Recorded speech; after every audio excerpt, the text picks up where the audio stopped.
often have the opportunity to give voice to the written word, and I learned that lesson a long time ago. When I was an undergraduate at Ohio State University, I took a creative writing class. I signed up for it, and I arrived, and on the first day, I couldn't help but notice that my teacher was blind. And she told us that what we would do is write our pieces and then tape record them. It wasn't until I sat down to read the piece I had written out loud, and I was a first-year student and I lived in a dorm, so I was huddled on the corner of a closet because it was the only private space I had, and I was reading it into a tape recorder. Did I realize the impact that written words have when spoken? We read in solitude. We write often in solitude. And so we do not often have the opportunity to commune with writing. And I believe that's why this event can be powerful. It was a beautiful spring day in April, a perfect day for my brother and me to make our annual trip to the geometric sites to hunt for morels.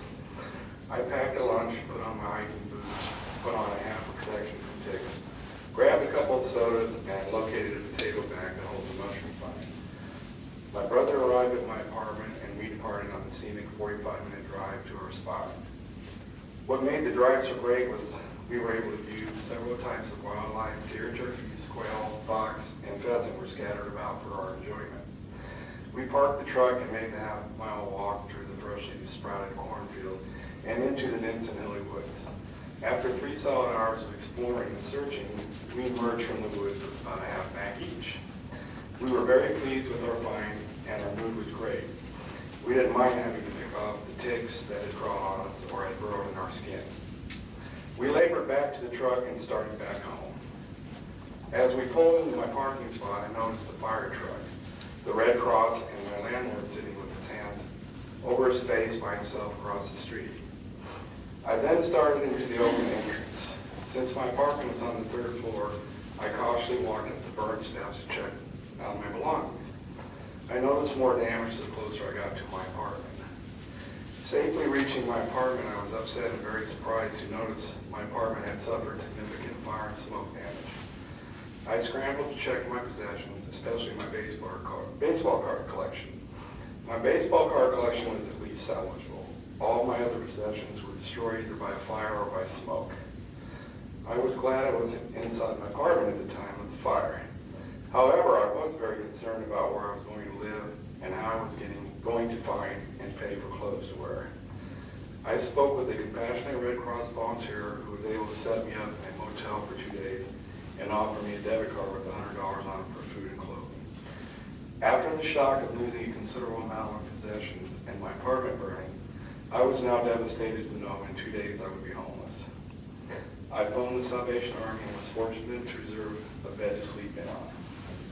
Some people view the homeless with apathy, disdain, or ignorance, but there are many instances to put a person in a homeless situation. Ultimately, being temporarily displaced myself taught me a compassion towards others who were unfortunate enough to be homeless. Runners do exactly what our title announces. We run. Silver carts loaded with 6 trays of food up the elevators and out onto the 8th floors of the hospital.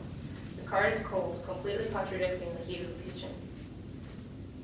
Out of the kitchens and past the dish room where I can hear the foreman shouting orders and loading plates to the machine. Outside, I pull the hideous blue cap off my head. The caps are blue and look like baiting cap. They poop out around your head and frame your face in light blue. The distant ring of elevator doors opening and shutting can be heard a couple floors above. The elevator doors open up, inviting me in. 2 floors later, the running begins. Fact number 1. Hospitals are death trap, complete with a maze and monster. Once inside the relative safety of the kitchens, prepare yourself for a world of confusion and contradiction. Hallways with unending twists and turns. Rooms whose room numbers can start at 20 and end at 50 out of nowhere.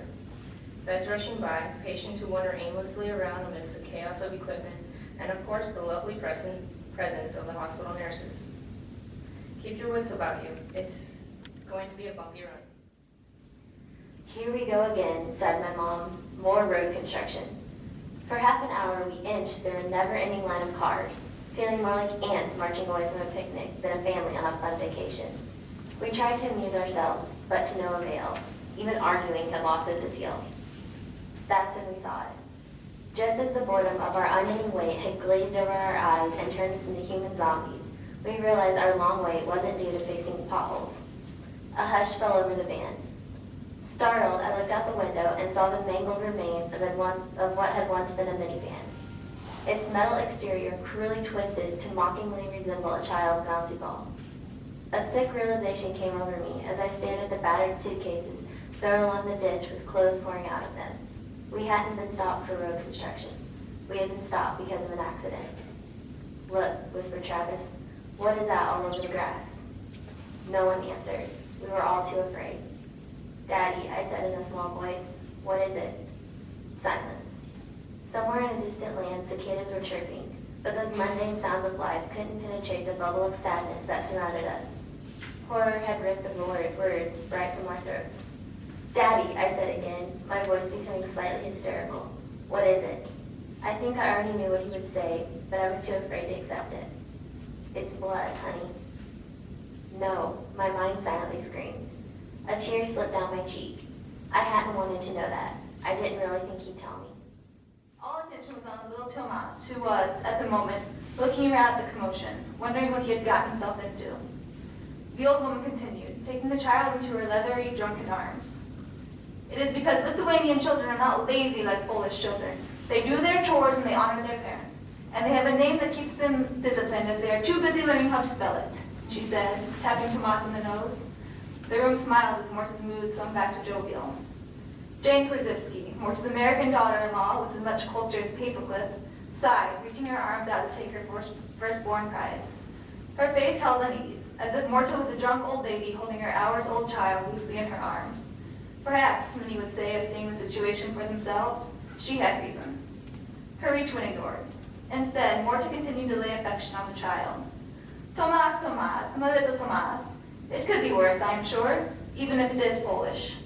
Her son Mekas, named after the great Lithuanian filmmaker Jonas Mekas, prodded his mother's pride with a smirk. "Yes, we thought about naming him Dmitri," he said. Morta's eyebrows, recently drawn on that very morning, attempted to rise in distress. "And I suppose you'd add a Y to the end of Skorczewski and be done with it." "No, no, Tomas," she said, channeling her energy back to her grandson. "Even a Polish name is better than a Russian name. A Polish toast to my Polish Tomas." Shifting the baby to one arm, she poured herself another shot. "Be careful, Morta," Jane warned, her eyes never leaving her son. "Oh, shut up. I raised 3 sons and had 7 dogs in my life. Do you think I did that without vodka?" Upon first reading of Poe's The Cask of Amontillado, one might only see the story of a man gone mad. The main character, Montresor, narrates in great detail the night that he lured his friend, Fortunato, to the depths of his family crypt. Once there, Montresor walls Fortunato into a niche and leaves him there to his death.